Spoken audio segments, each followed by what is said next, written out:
ಬೆಂಗಳೂರು ನಗರದಲ್ಲೇ ಈ ಕಾರ್ಯಕ್ರಮ ಮಾಡೋದಕ್ಕಿಂತ ಎಲ್ಲ ಭಾಗದಲ್ಲೂ ಕೂಡ ಇಂಥ ಕಾರ್ಯಕ್ರಮಗಳು ನಡೆಯಬೇಕು ಅಂತೇಳಿ ಸರ್ಕಾರ ವಿಶೇಷವಾಗಿ ಗ್ರಾಮೀಣಾಭಿವೃದ್ಧಿ ಇಲಾಖೆ ವತಿಯಿಂದ ಒಂದು ಫಸ್ಟ್ ಟೈಮ್ ಫೆಲೋಶಿಪ್ ಕಾರ್ಯಕ್ರಮ. ರಾಜೀವ್ ಗಾಂಧಿ ಅವರ ಕಲ್ಪನೆ, A leader is one who create leaders not followers. ಅದಕ್ಕೆ ಅವರು ಪಂಚಾಯತ್ ರಾಜ್ ವ್ಯವಸ್ಥೆಯಲ್ಲಿ 74ನೇ ತಿದ್ದುಪಡಿಯನ್ನು ತಂದು ಪಂಚಾಯತಿಂದ ಪಾರ್ಲಿಮೆಂಟ್ವರೆಗೂ ಹೊಸ ನಾಯಕರುಗಳನ್ನು ಸೃಷ್ಟಿ ಮಾಡಲಿಕ್ಕೆ ಅವಕಾಶವನ್ನು ಮಾಡಿಕೊಟ್ರು. ಆ ದೃಷ್ಟಿಯಿಂದ ಇವತ್ತೊಂದು ಫೆಲೋಶಿಪ್ ಕಾರ್ಯಕ್ರಮ ಮತ್ತು ಬೇರೆ ಬೇರೆ ಕಾರ್ಯಕ್ರಮಗಳನ್ನು ಹಮ್ಮಿಕೊಂಡಿದ್ದೇವೆ. ಆ ಪ್ರಯುಕ್ತ ನಾನು ಇಲ್ಲಿಗೆ ಆಗಮಿಸಿದ್ದೇನೆ. ನಂಬರ್ 1, ಆ ಕಾರ್ಯಕ್ರಮದ ಡೀಟೇಲ್ಸ್ ಅಲ್ಲಿಗೆ ಬಂದಾಗ ತಮಗೆಲ್ಲ ಗೊತ್ತಾಗ್ತದೆ. ಎರಡನೇದು ಆರ್ಟಿಕಲ್ 371J. ಇದು ಇಡೀ ದೇಶಕ್ಕೆ ಒಂದು ದೊಡ್ಡ ಕೊಡುಗೆಯನ್ನು ಮಲ್ಲಿಕಾರ್ಜುನ್ ಖರ್ಗೆ ಅವರು, ನಮ್ಮ AICC ಅಧ್ಯಕ್ಷರು, ಈ ಭಾಗಕ್ಕೆ ಕೊಟ್ಟಿದ್ದಾರೆ. ಇದನ್ನು ಇಡೀ ಕಾಂಗ್ರೆಸ್ ಪಕ್ಷ ಇದರ ಮುಂದಾಳತ್ವವನ್ನು ವಹಿಸಿಕೊಂಡು ಎಲ್ಲರನ್ನೂ ವಿಶ್ವಾಸಕ್ಕೆ ತೆಗೆದುಕೊಂಡು ಈ ಭಾಗದಲ್ಲಿ ಒಂದು ದೊಡ್ಡ ಕ್ರಾಂತಿಕಾರಿ ಬದಲಾವಣೆಯನ್ನು ಆಗ್ತಾಯಿದೆ. ಇದು ಈ ದೇಶಕ್ಕೆ ಸ್ವಾತಂತ್ರ್ಯ ಯಾವ ರೀತಿ ಬಂತೋ, ಸಂವಿಧಾನಕ್ಕೆ ಯಾವ ರೀತಿ ಶಕ್ತಿ ಬಂತೋ, ಆ ರೀತಿ ಈ ಭಾಗಕ್ಕೆ ಒಂದು ದೊಡ್ಡ ಒಂದು ಸಾಮಾಜಿಕವಾದಂಥ ಒಂದು ದೊಡ್ಡ ಕ್ರಾಂತಿ, ವಿಶೇಷವಾಗಿ ಶೈಕ್ಷಣಿಕಕ್ಕೆ, ಆರ್ಥಿಕಕ್ಕೆ ಮತ್ತು ಎಲ್ಲ ಸಮುದಾಯಗಳು ಕೂಡ ಒಂದು ರಕ್ಷಣೆ. ಇದು ಜಾತಿ ಧರ್ಮಕ್ಕಲ್ಲದೆ ಈ ಪ್ರಾಂತ್ಯಕ್ಕೆ ಒಂದು ದೊಡ್ಡ ಶಕ್ತಿಯನ್ನು ತುಂಬಿದೆ. 10 ವರ್ಷ ಆಗ್ತಾಯಿದೆ. ಆ ಸಂಭ್ರಮನ ಆಚರಣೆ ಮಾಡಲಿಕ್ಕೆ ಕರ್ನಾಟಕ ಸರ್ಕಾರ ಸಜ್ಜಾಗಿದೆ. ಅದಕ್ಕೆ ಪೂರ್ವಭಾವಿಯಾಗಿ ನಾವೆಲ್ಲ ಚಿಂತನೆಯನ್ನು ಮಾಡ್ತಾಯಿದ್ದೇವೆ. ವಿರೋಧ ಪಕ್ಷದ 2 ನಾಯಕರುಗಳನ್ನು ಕರೆಸಿ ಈ ಒಂದು ಕಾರ್ಯಕ್ರಮವನ್ನು ನಾವು ಅವರ ಟೈಮನ್ನು ತೆಗೆದುಕೊಂಡು ಆಚರಣೆ ಮಾಡಲಿಕ್ಕೆ ನಾವೆಲ್ಲ ವೇದಿಕೆಯನ್ನು ನಾವೆಲ್ಲ ಸಜ್ಜು ಮಾಡ್ತಾಯಿದ್ದೀವಿ. ಮೂರನೇದು ಆರೋಗ್ಯ ಭಾಳ ಇಂಪಾರ್ಟೆಂಟು. ಈ ಭಾಗದಲ್ಲಿ ನಮ್ಮ ಆರೋಗ್ಯ ಮತ್ತು ಮೆಡಿಕಲ್ ಎಜುಕೇಷನ್ ಮಿನಿಸ್ಟ್ರು ಬೇರೆಯವರೆಲ್ಲ ಸೇರಿ, ಈ ಭಾಗದ ಎಲ್ಲ ನಾಯಕರುಗಳೆಲ್ಲ ಸೇರಿ ಒಟ್ಟಾಗಿ ಸೇರಿ 371Jಗೆ 371 ಬೆಡ್ಗಳನ್ನು ನಿರ್ಮಾಣ ಮಾಡಿ ಜಯದೇವ ಆಸ್ಪತ್ರೆ ವತಿಯಿಂದ ಇವತ್ತು ಮಾಡಿ, ಅದು ಕೂಡ ಮುಂದಿನ ತಿಂಗಳು ಅದೇ ಸಮಯದಲ್ಲಿ ಲೋಕಾರ್ಪಣೆ ಮಾಡಲಿಕ್ಕೆ ಎಲ್ಲ ಸಿದ್ಧತೆ ಕೂಡ ಇವತ್ತು ಆಗ್ತಾಯಿದೆ. ಮೂರನೇ ವಿಚಾರ ಏನಪ್ಪ ಅಂದರೆ, ನಾನೊಂದು ಮಾತು ಹೇಳಿದ್ದೇನೆ, ಈಗ ಹೇಳ್ತಾ ಇದ್ದೀನಿ, ಟೀಕೆಗಳು ಸಾಯ್ತದೆ, ನಮ್ಮ ಕೆಲಸಗಳು ಉಳಿತದೆ ಅಂತ. ಇದು 70 ವರ್ಷ ಆಗಿದೆ. ತುಂಗಭದ್ರಾ ಡ್ಯಾಮ್ ಕಲ್ಯಾಣ ಕರ್ನಾಟಕದಲ್ಲಿದೆ. ಅದು ಆಕಸ್ಮಿಕವಾಗಿ ಚೈನ್ ಲಿಂಕ್ ಕಟ್ಟಾಯಿತು. ಆವತ್ತಿನ ಡಿಸೈನ್ ಆವತ್ತು ಏನೋ ಒಂದು ಹಿರಿಯರೆಲ್ಲ ತೀರ್ಮಾನ ಮಾಡಿದ್ದಾರೆ. ಅದ್ರ ಮೇಲೆ ಸರಪಣಿ ಕಟ್ಟಾದರೆ ಎಲ್ಲ ನಮ್ಮ ಮೇಲೆ ರಾಜಕೀಯದ ಗದಾಪ್ರವಾಹವನ್ನು BJP ನಾಯಕರು ಮತ್ತು ಜನತಾದಳ ನಾಯಕರುಗಳೆಲ್ಲ ಮಾಡಿದ್ರು.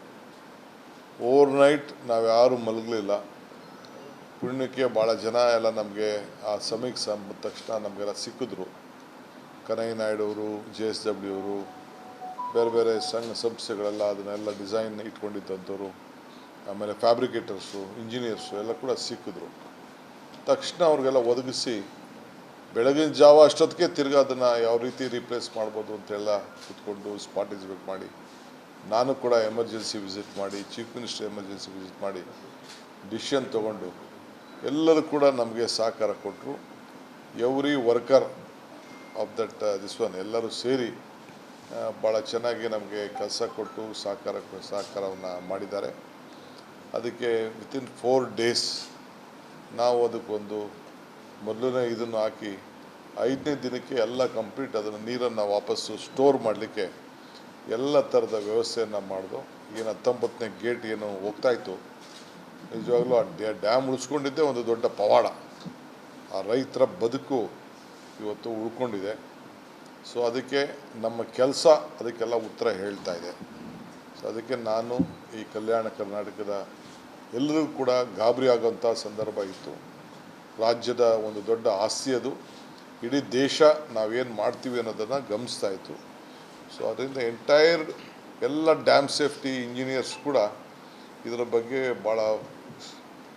ಭಾಳ ದೊಡ್ಡ ದೃಷ್ಟಿಯಿಂದ ಇಟ್ಕೊಂಡು ಅವರು ಎಕ್ಸ್ರೇ ಕಣ್ಣಲ್ಲಿ ನೋಡ್ದಂಗೆ ನಾವು ಯಾವ ರೀತಿ ಸಾಲ್ವ್ ಮಾಡ್ತೀವಿ ಅನ್ನೋದಕ್ಕೆಲ್ಲ ಕೂಡ ನೋಡ್ತಾಯಿದ್ರು. ಯಾಕೆಂದರೆ ಇದು ಭಾಳ ದೊಡ್ಡ ಡ್ಯಾಮು, ಅದು ಸುಮಾರು 65-70 TMC ನೀರು ಸ್ಟಾಕ್ ಕೂಡ ಇತ್ತು. ಸೊ ಅದನ್ನು ನೀರು ಉಳಿಸ್ಕೊಳ್ಬೇಕು, ರೈತನಿಗೂ ಕಾಪಾಡಬೇಕು, ಕೆಲಸನೂ ಆಗಬೇಕು. ಈ ಹಿನ್ನೆಲೆಯಲ್ಲಿ ಕೊನೆಗೆ ನಾವೆಲ್ಲ ಗೇಟ್ಗಳು ಕೂಡ ನೀರನ್ನು ಬಿಡಬೇಕಾದಂಥ ಒಂದು ಅನಿವಾರ್ಯತೆ ಆಯಿತು.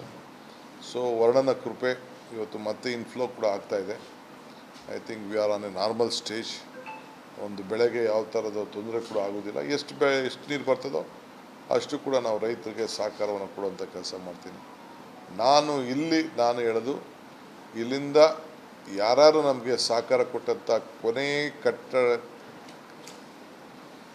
ಒಬ್ಬ ಚಿಕ್ಕ ಸಣ್ಣ ಕಾರ್ಮಿಕನಿಂದ ಹಿಡಿದು ನಮ್ಮ ಇಂಜಿನಿಯರ್ಸು, ನಮ್ಮ ಆಫೀಸರ್ಸು ಮತ್ತು ಎಲ್ಲ ಫ್ಯಾಬ್ರಿಕೇಟರ್ಸ್ ಎಲ್ಲರೂ ಕೂಡ ಕರ್ನಾಟಕ ಸರ್ಕಾರ ಅವರಿಗೆ ಅಭಿನಂದಿಸಿದೆ.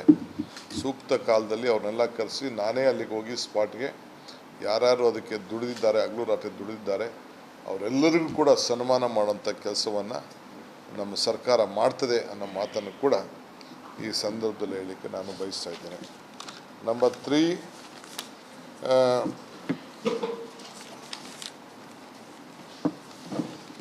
ಈಗಾಗಲೇ ಗುಲ್ಬರ್ಗ ಒಂದು ಹೊಸ ರೂಪವನ್ನೇ ಬರ್ತಾ ಇದೆ.